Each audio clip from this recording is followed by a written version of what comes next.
Welcome to this explainer. Today, we're diving deep into the actual engine room of Jio Platforms.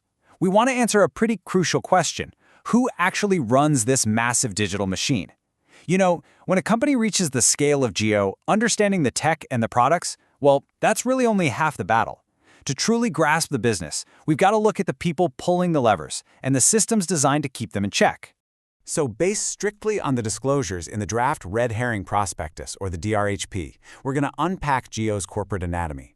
We want to see exactly who holds the steering wheel, who's reading the map, and who makes sure they're driving safely. We're focusing exclusively on governance, oversight, and accountability today. Here's our roadmap for this explainer. 1. Governance at a glance. 2. The Board of Directors. 3. The Oversight Committees. 4. Executive Management and Promoters. 5. The Minority Shareholder View. And finally, 6. Framework versus Effectiveness. Let's get right into it. Starting with Section 1, Governance at a Glance, the Corporate Anatomy. Let's establish a high-level framework for how decisions are actually made. The filings lay out a super clear four-step hierarchy. Right at the very top, you've got the Board of Directors. They hold ultimate authority. Just below them are specialized board committees that handle the detailed, nitty-gritty oversight. Now, those committees delegate operational execution to the executive management, and then those executives lead the day-to-day operating organization. Understanding this top-down flow is absolutely essential for everything we're about to cover. Moving to Section 2, the Board of Directors, the ultimate authority. Let's zoom right in on the top of that hierarchy. The DRHP discloses that the Board of Directors currently consists of exactly 10 members. Now, this number isn't random. The way these 10 seats are divided up actually tells us a whole lot about the balance of power inside the company. It's a highly intentional setup. Out of the 10 directors, we have 1 managing director, 4 non-executive, non-independent directors, and exactly 5 independent directors, which includes 1 woman. So if you do the math, exactly half the board is made up of independent oversight, while the other half includes executive and non-independent promoter representatives. The crucial takeaway here is the legal distinction between these titles. Executive directors, like Managing Director Akash Mukesh Ambani, are the ones actively managing the day-to-day business.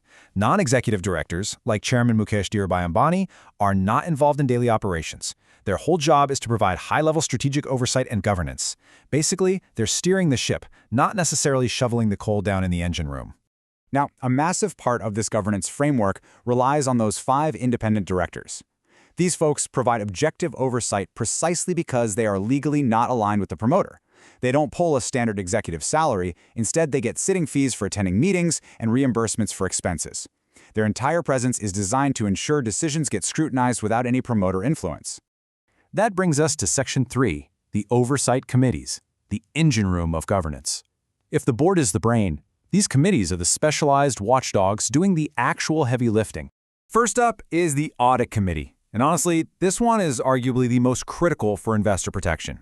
As outlined in the DRHP, it is 100% independent. Chaired by Shumit Banerjee, it includes all 5 independent directors. They have massive responsibility. They oversee the integrity of financial reporting, ensure statutory auditors stay truly independent, and vitally, they hold the power to approve and scrutinize related party transactions.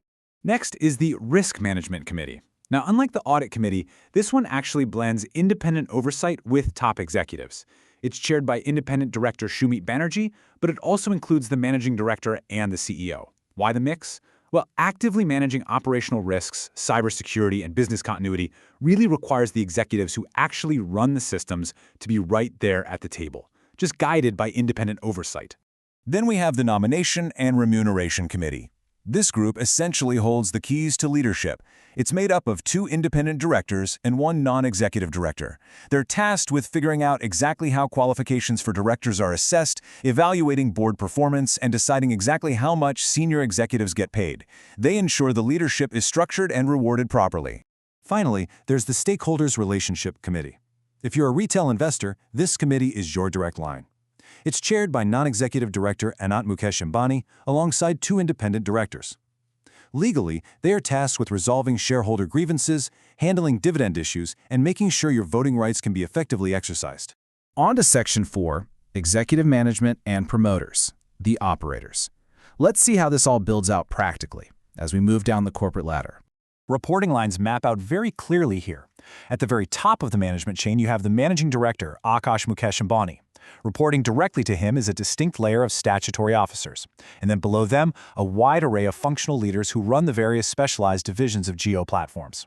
Now, the corporate filings make a strict legal distinction here that is super important for governance. You have key managerial personnel. These are statutory roles required by law, like the CEO, CFO, company secretary, and compliance officer. Distinct from them is the senior management. According to the disclosures, this group brings decades of specialized experience across global telecommunications, consumer tech, finance, and deep tech innovation to actually run the platform every single day. We also have to factually address the promoters. Right now, Reliance Industries Limited, the promoter, has significant influence, holding the right to nominate up to 9 directors. Meta and Google also each have rights to nominate 1 director. But here's a massive point for public governance. The DRHP clearly states that these specific nomination rights automatically terminate the moment the IPO is consummated. Once listed, it all shifts to standard public market rules. Section 5. The Minority Shareholder View. Flow of Accountability. Okay, let's shift gears. We've looked from the top down. Now let's view this from the perspective of a minority retail investor. This flow of accountability is brilliant. As a shareholder sitting at the bottom of this theoretical structure, you're separated from the promoter and the management by several deliberate layers of governance. The board, the independent oversight, and the board committees act as your buffer. They exist to make sure management's actions and the promoter's interests don't just override your rights as a minority shareholder. To summarize, the specific mechanisms designed to protect you in the DRHP. The Stakeholders Relationship Committee exists literally to handle your grievances. The special promoter nomination rights terminate post-listing, leveling the playing field. And mandatory independent audit oversight ensures the financials you read are objective. These mechanisms are on paper to hold management accountable to everybody, not just the majority owners. Which brings us to our final section, 6. Framework versus effectiveness, the reality check. We need to make a highly critical distinction here to wrap things up. Here is the absolute reality check.